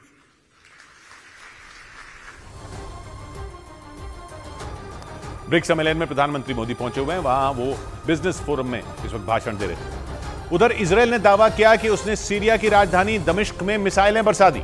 इजरायल की मीडिया के मुताबिक ईरान का समर्थन हासिल कर चुके चरमपंथी संगठन हिजबुल्लाह के 3 ठिकानों पर इजरायल ने मिसाइलों की बारिश कर दी, जिससे वो पूरी तरह बर्बाद हो गए। इजरायल हिजबुल्लाह को अपना सबसे बड़ा दुश्मन मानता है और वो आए दिन सीरिया में मौजूद उसके ठिकानों पर हमले करता है। इसी कड़ी में उसने सीरिया में मौजूद हिजबुल्लाह के 3 ठिकानों को निशाने पर लिया। सीरिया की मीडिया ने भी इस बात की पुष्टि की कि इजरायल की मिसाइलों ने वहां धमाके किए, जिनमें कई लोगों के घायल होने की आशंका जताई गई। इजरायल ने दावा किया कि उसके इस हमले से न सिर्फ हिजबुल्लाह के ठिकाने बर्बाद हुए, बल्कि सीरिया में मौजूद ईरान की फौज के कई अड्डे भी तबाह हो गए। इस बीच ईरान ने अमेरिका के MQ-9 रीपर ड्रोन की टक्कर का ड्रोन बनाने का दावा कर सबको चौंका दिया। ईरान ने अपने इस नए नवेले ड्रोन का नाम मोहाजिर 10 रखा है। इसे दुनिया के सामने लाते ही ईरान ने यह दावा भी कर दिया कि उसका यह ड्रोन आसानी से इजरायल तक पहुंच सकता है। मतलब अब एक बटन दबाते ही उसका सबसे बड़ा दुश्मन उसके नए ड्रोन मोहाजिर 10 का शिकार हो जाएगा। ईरान के मुताबिक मोहाजिर 10 ड्रोन 24 घंटे तक बिना रुके उड़ान भर सकता है। इसके अलावा ये अपने साथ करीब 300 किलो विस्फोटक लेकर उड़ने में सक्षम है। ईरान का दावा है कि उसका ये ड्रोन 24,000 फीट की ऊंचाई पर 210 किलोमीटर प्रति घंटा की रफ्तार से उड़ान भर सकता है। मतलब ये कि ईरान के लिए अब इजराइल में धमाके करना बाएं हाथ का खेल हो जाएगा। और ईरान की फौज का मानना है कि उसका ये ड्रोन अमेरिका के MQ-9 रीपर ड्रोन को भी मात दे सकता है। यही वजह रही कि ईरान के इस ऐलान के बाद इजरायल के साथ ही अमेरिका की भी चिंता बढ़ गई। इधर मेरठ में एक आदमी का चलती बस के आगे कूदने का डरा देने वाला एक वीडियो सामने आया, जिसमें वो हाईवे पर तेज रफ्तार में जा रही एक बस के आगे कूदता दिखाई दिया। बताया गया कि जितेंद्र नाम का वो आदमी डिप्रेशन के दौर से गुजर रहा था और ऐसी ही हालत में उसने हाईवे पर बस के आगे छलांग लगा दी। इस घटना का जो वीडियो सामने आया उसमें हाईवे पर एक तेज रफ्तार बस गुजरती दिखाई दी। बस के अंदर लगे कैमरे से हाईवे का एक बड़ा हिस्सा नजर आ रहा था और वहां ट्रैफिक नहीं के बराबर था। तभी हाईवे के डिवाइडर पर लगे पौधों के बीच से जितेंद्र दौड़ता हुआ बस के सामने आ गया। बस की टक्कर लगते ही वो उछलकर सड़क पर जा गिरा। बस की टक्कर से जितेंद्र बुरी तरह जख्मी हो गया। बाद में उसे अस्पताल में भर्ती कराया गया, लेकिन उसकी जान बचाई नहीं जा सकी। बताया गया कि मेरठ के दौराला इलाके का रहने वाला जितेंद्र काफी वक्त से डिप्रेशन का शिकार था। इस बीच राष्ट्रीय शिक्षा नीति हटाने के कर्नाटक सरकार के ऐलान को केंद्रीय शिक्षा मंत्री धर्मेंद्र प्रधान ने बच्चों के भविष्य से खिलवाड़ बताया। उन्होंने कर्नाटक की कांग्रेस सरकार से अपना फैसला वापस लेने की अपील की। दिल्ली में बैठे हुए अपनी राजनीतिक आकाओं को खुश करने के लिए वो एक पॉलिटिकल स्टेटमेंट दिए हैं। क्या NRF जैसे फ्यूचरिस्टिक इनिशिएटिव से कर्नाटक की नौजवानों को वंचित करना चाहते हैं? क्या चाहते हैं कर्नाटक की बच्चों को 21वीं सदी के स्किल सेट के पढ़ाई ना हो? उधर उत्तर प्रदेश के मुरादाबाद में बीजेपी नेता अनुज चौधरी की हत्या के 3 आरोपियों को पुलिस ने गिरफ्तार कर लिया। हालांकि पुलिस के मुताबिक तीनों आरोपियों ने फायरिंग करते हुए भागने की कोशिश भी की, जिसके बाद जवाबी कार्रवाई में तीनों घायल हो गए। आरोप है कि उन तीनों ने 10 अगस्त को अनुज चौधरी की गोली मारकर हत्या की थी, जिसका एक CCTV वीडियो भी सामने आया, जिसमें तीनों आरोपी बीजेपी नेता अनुज चौधरी को गोली मारते हुए दिखाई दिए। सामने आए वीडियो में अनुज चौधरी अपने कुछ साथियों के साथ सड़क से पैदल गुजरते नजर आए, लेकिन तभी मोटरसाइकिल से आए बदमाशों ने उन पर गोली चला दी। गोली लगते ही वो जमीन पर गिर गए, जिसके बाद आरोपियों ने मोटरसाइकिल से नीचे उतरकर एक बार फिर उन पर गोलियां बरसाईं और बाद में वहां से फरार हो गए। 10 अगस्त को हुए इस हत्याकांड के बाद पुलिस आरोपियों की तलाश में जुटी थी। 3 लोगों का नाम प्रकाश में आए थे और इसी पे लगातार हमारी जो टीम है वो काम कर रही थी। लेकिन पुलिस सूत्रों के मुताबिक जैसे ही आरोपियों की सटीक लोकेशन मिली, उन्हें दबोच लिया गया। उधर गुजरात के कच्छ से हैरान कर देने वाला एक मामला सामने आया। वहां पैसे नहीं देने पर अपने पिता से नाराज एक लड़के ने अपने घर की रसोई में रखे सिलेंडर में आग लगा दी, जिसके बाद उस घर में भीषण आग लग गई। और उस आग को बुझाने में फायर ब्रिगेड की टीम के पसीने छूट गए। वहां से जो तस्वीरें सामने आई उनमें दमकल विभाग के कर्मचारी आग पर काबू पाने के लिए अपनी पूरी ताकत झोंकते दिखे। कड़ी मशक्कत के बाद उस आग पर काबू पा लिया गया, लेकिन उससे पहले वहां रखी कई चीजें जलकर राख हो गई। बताया गया कि जिस घर में ये आग लगी उसमें रहने वाले युवक ने अपने पिता से कुछ पैसे मांगे थे और पैसे न मिलने पर उसने रसोई में रखे सिलेंडर को आग के हवाले कर दिया, जिसके बाद इतना जबरदस्त धमाका हुआ कि पूरे इलाके में दहशत फैल गई। ब्लास्ट की वजह से घर की दीवारें कई जगह से दरक गईं। हालांकि गनीमत ये रही कि हादसे में कोई घायल नहीं हुआ। घटना के बाद उस युवक के पिता ने अपने बेटे के खिलाफ थाने में शिकायत दर्ज करवाई। इधर हरियाणा पुलिस ने नूह हिंसा के एक और आरोपी को एनकाउंटर के बाद पकड़ने का दावा किया। पुलिस के मुताबिक आमिर नाम के जिस युवक को पकड़ा गया उस पर नूह हिंसा के दौरान पुलिस वालों के हथियार छीनकर फायरिंग करने का आरोप लगा। और पुलिस के मुताबिक 31 जुलाई के बाद से ही आमिर की तलाश की जा रही थी। पुलिस के मुताबिक उसे आमिर के तावड़ू में छिपे होने की खबर मिली थी, जिसके बाद पुलिस ने तावड़ू में एक मुठभेड़ के बाद उसे गिरफ्तार करने का दावा किया। वो बाइक पर थे और जैसे उनको पकड़ने की कोशिश की गई उन्होंने पुलिस पार्टी पर फायर किया। गिरफ्तारी के बाद घायल आमिर को अस्पताल में भर्ती करवा दिया गया। उधर रूस के मीडिया के मुताबिक पुतिन के खिलाफ नाकाम बगावत करने वाले वैगनर ग्रुप के मुखिया येवगेनी प्रिगोजिन ने एक वीडियो जारी कर अपना दम दिखाया। दावा किया गया कि यूक्रेन जंग से हटने के बाद प्रिगोजिन अफ्रीका पहुंच गए और वहां पहुंचते ही वैगनर चीफ ने जो वीडियो जारी किया उसमें वो अपने हाथों में एक राइफल लिए दिखाई दिए। यही नहीं, उनके पीछे हथियारबंद लड़ाके और बख्तरबंद गाड़ियां भी नजर आईं। रूस के मीडिया के मुताबिक 23 जून को पुतिन के खिलाफ असफल बगावत करने वाले वैगनर ग्रुप के चीफ येवगेनी प्रिगोजिन ने अफ्रीकी देशों में अपनी ताकत बढ़ाने की हुंकार भरी। वैगनर ग्रुप साल 2018 से ही अफ्रीकी देशों में कई ऑपरेशन चला रहा है और इस वीडियो के जरिए वैगनर चीफ ने वहां अपनी आर्मी के लिए नए लड़ाकों की भर्ती का ऐलान कर दिया। दावा किया गया कि यूक्रेन जंग में तबाही मचाने वाला वैगनर ग्रुप अब अफ्रीकी देशों में कहर ढाने की तैयारी में जुट गया। इस बीच पश्चिमी मीडिया ने दावा किया कि बेलारूस ने जंग में कूदने का मन बना लिया। ऐसा इसलिए क्योंकि अमेरिका ने अपने नागरिकों से बेलारूस छोड़ने की अपील कर दी, जिसके बाद यह आशंका जताई जाने लगी कि बेलारूस में हालात बिगड़ सकते हैं। क्योंकि अमेरिका ने दावा किया कि बेलारूस अब पुतिन की मदद के लिए जल्द ही जंग में उतर सकता है। पश्चिमी मीडिया ने आशंका जताई कि वो बेलारूस जो जंग की शुरुआत से पुतिन के लिए एक लॉन्च पैड की तरह काम कर रहा था, अब उसके सैनिक खुद ही बंदूकें थाम लेंगे। और इसी आशंका की वजह से अमेरिका ने अपने नागरिकों से जल्द बेलारूस छोड़ने की अपील की।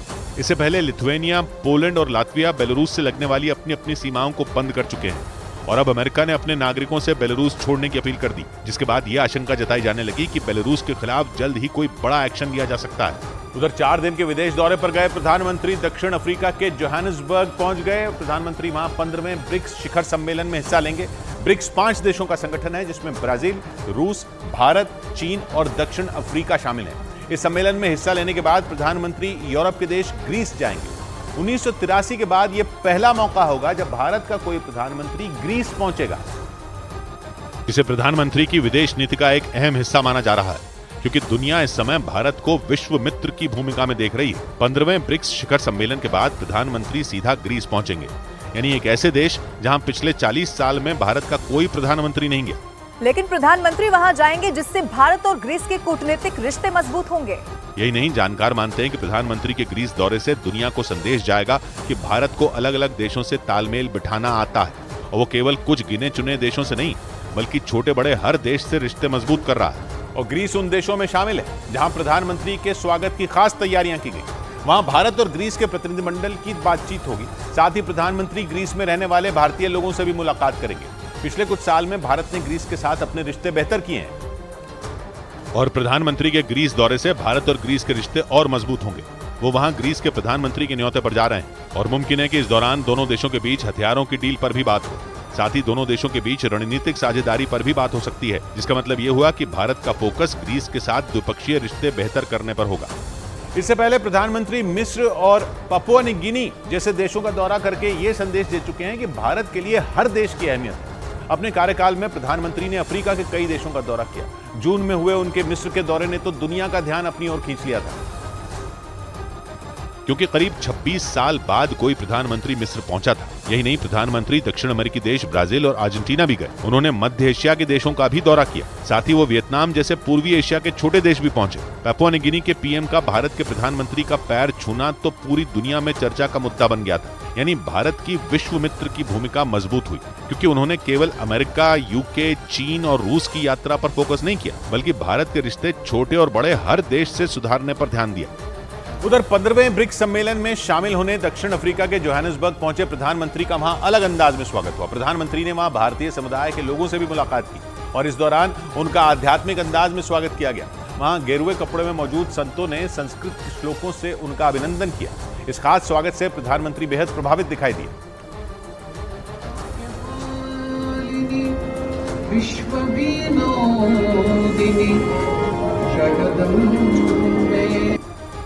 इधर यूपी के मुख्यमंत्री योगी आदित्यनाथ के आदेश के बाद उत्तर प्रदेश के अलग अलग जिलों में ट्रैफिक पुलिस ने अपनी गाड़ियों पर जाति और संप्रदाय सूचक शब्द लिखने वालों पर कार्रवाई शुरू कर दी। मोटर व्हीकल्स एक्ट के तहत ऐसा करना मना है, मगर फिर भी कई लोग ऐसे शब्दों के स्टिकर लगाते हैं। इसलिए दिल्ली के पास यूपी के नोएडा से सामने आई तस्वीरों में ट्रैफिक पुलिस एक्शन मोड में नजर आई। चुन चुनकर उन गाड़ियों को निशाने पर लिया गया जिन पर जाति या संप्रदाय सूचक शब्द लिखे दिखे। पुलिस ने खुद लोगों के हाथ से ही उनकी गाड़ी पर लगे ऐसे स्टिकर हटवाए। यहाँ पर इस तरीके से लिखा गया था जाट, इसको हटवाया गया। यहाँ पर हिंदू लिखा गया था, इसको हटवाया गया था। लेकिन इसके साथ ही ट्रैफिक पुलिस ने चेतावनी दी कि अगर गलती दोहराई गई तो फिर गाड़ी सीधा जब्त ही होगी। जात सूचक शब्द या अन्य तरह के शब्द नंबर प्लेट पे या पीछे गाड़ियों पे शीशों पे लिखे होते हैं, उनके खिलाफ जो है चालान की कार्रवाई की जा रही है। कन्नौज से भी इसी तरह की तस्वीरें सामने आई।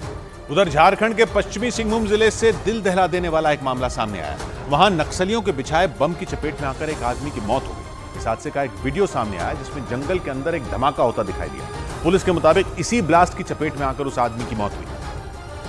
क्योंकि वहां हुआ धमाका काफी जोरदार था। जैसे ही बम में विस्फोट हुआ, पूरा जंगल थर्रा उठा। पुलिस के मुताबिक इसी ब्लास्ट की चपेट में आकर वहां एक गांव वाले की मौत हो गई। बताया गया कि वो 3 रोज पहले नक्सलियों से मिलकर अपने घर लौट रहा था, लेकिन तभी वो जंगल में बिछाए गए बम की चपेट में आ गया, जिससे उसकी मौत हो गई। नक्सलियों ने जंगल में सुरक्षा बल को निशाना बनाने के लिए आईईडी विस्फोटक बिछाया था। पुलिस के मुताबिक जिस ग्रामीण की मौत हुई वो नक्सलियों का समर्थन करता था और उस पर 2 मामले दर्ज थे। इधर हरियाणा के मशहूर गायक राजू पंजाबी का 36 साल की उम्र में निधन हो गया। वो पिछले कुछ समय से बीमार चल रहे थे, जिसकी वजह से उन्हें हिसार के एक निजी अस्पताल में भर्ती कराया गया था। लेकिन इलाज के दौरान गायक राजू पंजाबी की मौत हो गई। डॉक्टरों के मुताबिक उनके लिवर और फेफड़ों में संक्रमण हो गया था, जिसकी वजह से उनकी मौत हो गई। राजू पंजाबी का असली नाम राजा कुमार था। उन्होंने 1996 में भजन गाने से अपने करियर की शुरुआत की थी, जिसके बाद हरियाणवी भाषा में उनके कई गाने सुपरहिट हुए। राजू पंजाबी ने हरियाणवी के साथ राजस्थानी और पंजाबी में भी कई सुपरहिट गाने गाए। उनका आखिरी गाना इसी महीने 12 अगस्त को रिलीज हुआ था। उधर सऊदी अरब के न्यूज चैनल अल अरबिया ने दावा किया कि यूक्रेन के ड्रोन हमलों को नाकाम करने के लिए रूस की सेना नई एंटी ड्रोन गन का इस्तेमाल कर रही है। बीते कुछ दिनों से यूक्रेन ने रूस पर ड्रोन हमले तेज कर दिए हैं, जिसके बाद रूस की सेना ने उन्हें फेल करने के लिए इस ताकतवर एंटी ड्रोन गन का इस्तेमाल किया। क्योंकि ये नई एंटी ड्रोन गन दूर से ही दुश्मन के ड्रोन का पता लगाने की ताकत रखती है। ये नई एंटी ड्रोन गन ऐसी तकनीक से लैस है जो 1 किलोमीटर दूर से ही दुश्मन के ड्रोन को पहचान लेगी, जिससे समय रहते उस पर हमला किया जा सकेगा। इससे पहले जिन एंटी ड्रोन गन का इस्तेमाल पुतिन की सेना करती थी, उनमें ये खासियत नहीं होती थी, क्योंकि पहले के एंटी ड्रोन गन 200 से 300 मीटर दूर तक दुश्मन के ड्रोन को पहचान पाते थे, जिसकी वजह से दुश्मन ड्रोन को हमले का पूरा समय मिल जाता था। न्यूज वेबसाइट अल अरबिया न्यूज के मुताबिक मॉस्को पर बढ़ते ड्रोन हमलों को देखते हुए रूस के सैनिकों ने नई तकनीक से लैस इस एंटी ड्रोन गन का इस्तेमाल भी शुरू कर दिया।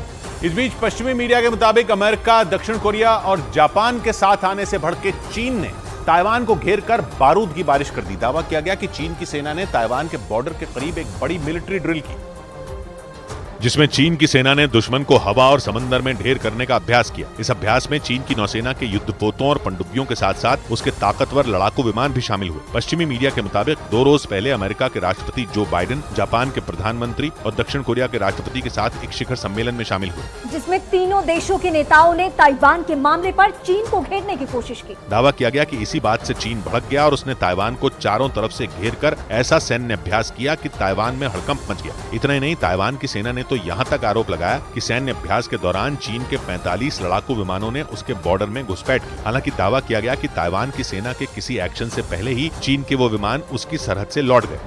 इधर कांग्रेस नेता अजीज कुरैशी के एक बयान पर बवाल मच गया, क्योंकि बीजेपी ने अजीज कुरैशी के बयान को भड़काऊ माना और अजीज कुरैशी पर निशाना साधा। अजीज कुरैशी के जिस बयान पर बखेड़ा खड़ा हुआ वो उन्होंने मध्य प्रदेश के विदिशा के कार्यक्रम के दौरान दिया।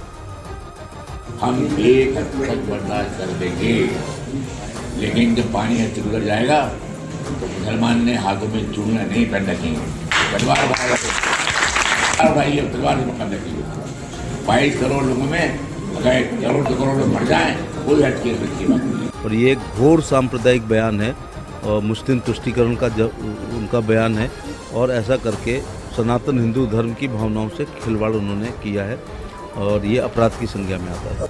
इस बीच दिल्ली के पास ग्रेटर नोएडा वेस्ट के गौड़ सिटी इलाके से हैरान करने वाला एक वीडियो सामने आया, जिसमें एक महिला हाउसिंग सोसाइटी के कुछ सिक्योरिटी गार्डों पर कार चढ़ाती नजर आई, जिसमें 3 से 4 सिक्योरिटी गार्ड जख्मी हो गए। पूरी घटना सीसीटीवी कैमरे में कैद हो गई। काली गाड़ी में सवार महिला हाउसिंग सोसाइटी में घुसने ही वाली थी कि अचानक उसने गाड़ी मोड़ दी। जहां सिक्योरिटी गार्ड एक मेज लगाकर बैठे सुरक्षा जांच के काम में लगे थे, महिला ने गाड़ी को उन्हीं की तरफ घुमा दिया। गाड़ी तेज रफ्तार में थी, इसलिए किसी को संभलने का मौका तक नहीं मिला। घटना के फौरन बाद वहां भीड़ जमा हो गई और हंगामा खड़ा हो गया। घटना का वीडियो सोशल मीडिया पर वायरल होने में देर नहीं लगी। वीडियो वायरल होने के बाद पुलिस भी एक्शन में आ गई और उसने कार को सीज कर लिया। इधर दिल्ली नाबालिग रेप केस में आरोपी अधिकारी का एक सीसीटीवी वीडियो सामने आया। सूत्रों ने बताया कि आरोपी अधिकारी और उनकी पत्नी अग्रिम जमानत लेने की कोशिश में थे ताकि वो गिरफ्तारी से बच सकें। इसलिए दिल्ली सरकार के महिला एवं बाल विकास विभाग से सस्पेंड हो चुके डिप्टी डायरेक्टर प्रेमोदय खाका दिल्ली के बुराड़ी इलाके में मौजूद अपने घर से निकले थे। बताया गया कि उनके साथ उनकी पत्नी भी थी। जो वीडियो सामने आया उसमें एक गली से एक नीली कार गुजरती नजर आई। फुटेज पर सुबह करीब 9:30 बजे का वक्त लिखा दिखा। सूत्रों ने जानकारी दी कि ये वीडियो एक दिन पहले का है, यानी 21 अगस्त की वही तारीख जब प्रेमोदय खाका अपनी पत्नी के साथ गिरफ्तार कर लिए गए। सूत्रों के मुताबिक जैसे ही नाबालिग के बलात्कार की खबर मीडिया में फैली, अधिकारी ने एक वकील से संपर्क किया ताकि किसी तरह गिरफ्तारी से बचा जा सके, इसलिए वो सुबह वकील के पास ही जा रहे थे। इस बीच उत्तराखंड में यूसीसी यानी समान नागरिक संहिता लागू करने के मुद्दे पर मुख्यमंत्री पुष्कर सिंह धामी ने बड़ी बात कह दी।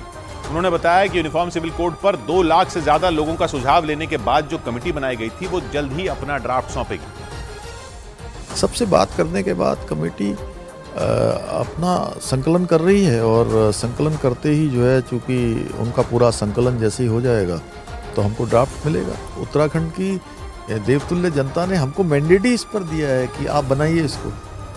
सिर्फ यही नहीं, इस दौरान उत्तराखंड के मुख्यमंत्री पुष्कर सिंह धामी ने विपक्ष के नए गठबंधन इंडिया पर भी जोरदार हमला बोला। उन्होंने विपक्षी गठबंधन की एकजुटता पर सवाल उठाए। देखिए, वो IND जो बना है वो वही पुराना यूपीए है, माने कि पुरानी शराब बोतल नहीं। इस गठबंधन में हर कोई दूल्हा बनना चाहता है, बाराती कोई नहीं बनना चाहता। उधर जम्मू कश्मीर के पुंछ में सेना ने घुसपैठ की साजिश को नाकाम कर दिया। जानकारी के मुताबिक एक दिन पहले कुछ आतंकवादियों ने बालाकोट सेक्टर के पास गैर कानूनी तरीके से भारत में घुसने की कोशिश की, लेकिन इससे पहले कि वो अपने मंसूबों में कामयाब हो पाते, सेना ने उनमें 2 आतंकियों को ढेर कर दिया। इसके साथ ही उनके पास से कई हथियार भी बरामद किए गए। सेना के मुताबिक इस दौरान उन आतंकियों के पास से AK-47 बंदूक, सैकड़ों की तादाद में गोलियां और 2 हैंड ग्रेनेड भी बरामद किए गए। इसके अलावा उनके पास से पाकिस्तान में बनी कुछ दवाइयां भी मिली। सेना के मुताबिक वो दोनों आतंकी भारत में घुसकर किसी बड़े हमले को अंजाम देने की फिराक में थे। हालांकि उन्हें बॉर्डर पर ही ढेर कर दिया गया और उनके पास मौजूद सारा गोला बारूद भी सेना ने अपने कब्जे में ले लिया। इधर मध्य प्रदेश के हरदा में एक टीचर के ट्रांसफर को रद्द करने की मांग करते हुए छात्रों ने प्रदर्शन किया। उन्होंने अपनी मांग शिक्षा अधिकारी के सामने भी रखी। बताया गया कि वो छात्र वहां के एक सरकारी स्कूल के थे जो अपने टीचर के ट्रांसफर की खबर से नाराज हो गए और जिला पंचायत परिसर में इकट्ठा हो गए। छात्रों के साथ उनके परिवार वाले भी वहां मौजूद दिखे। बताया गया कि हरदा के एक सरकारी स्कूल के टीचर का ट्रांसफर जिले के दूसरे स्कूल में हो गया था, जिसके बाद छात्र नाराज हो गए और स्कूल जाना उन्होंने बंद कर दिया। हमारे टीचर चाहिए बस। क्यों? हमें वो टीचर सही पढ़ाते हैं और अच्छे लगते हैं। छात्रों की भीड़ को देखकर वहां जिला शिक्षा अधिकारी आ गए और उनकी मांग पूरी करने का भरोसा दिलाया। अब मैं पूरे प्रकरण को उसको लिखवाता हूँ। शिक्षा अधिकारी के मुताबिक टीचर का ट्रांसफर नियमों के तहत किया गया, लेकिन छात्रों की मांग पर टीचर की स्कूल में वापसी पर सोचा जा सकता है। उधर अमेरिका के न्यू जर्सी से हैरान कर देने वाला एक मामला सामने आया। वहां आसमान से गिरी एक मछली की वजह से सैकड़ों घरों की बत्ती गुल हो गई होने का दावा किया गया। वहां की बिजली company Jersey central power and light के मुताबिक ऐसा इसलिए हुआ क्योंकि उस मछली को एक पक्षी अपने मुंह में लेकर उड़ रहा था, लेकिन तभी वो बिजली की लाइन पर गिर गई, जिसके बाद एक पावर ग्रिड में शॉर्ट सर्किट हो गया और बिजली गुल हो गई। इस घटना ने न्यू जर्सी के बाहरी इलाके में रहने वाले सैकड़ों लोगों को कई घंटों के लिए अंधेरे में रहने को मजबूर कर दिया। हालांकि काफी देर की मशक्कत के बाद बिजली कंपनी ने फिर से सप्लाई चालू की, जिसके बाद लोगों ने राहत की सांस ली। लेकिन मछली की वजह से बिजली गुल होने की बात जैसे ही लोगों को पता चली, वो हैरान रह गए। इतनी सी बात थी जो समंदर को खल गई। इतनी सी बात थी जो समंदर को खल गई। कागज की नाव कैसे भंवर से निकल गई। 100 बात की एक बात कही सोज ने, पहले ये पीलापन तो नहीं था गुलाब में, लगता है आपके गमले की मिट्टी बदल गई। मिलते हैं कल, घड़ी जब इशारा करेगी 9 बजे रात का, वक्त फिर होगा 100 बात की एक बात।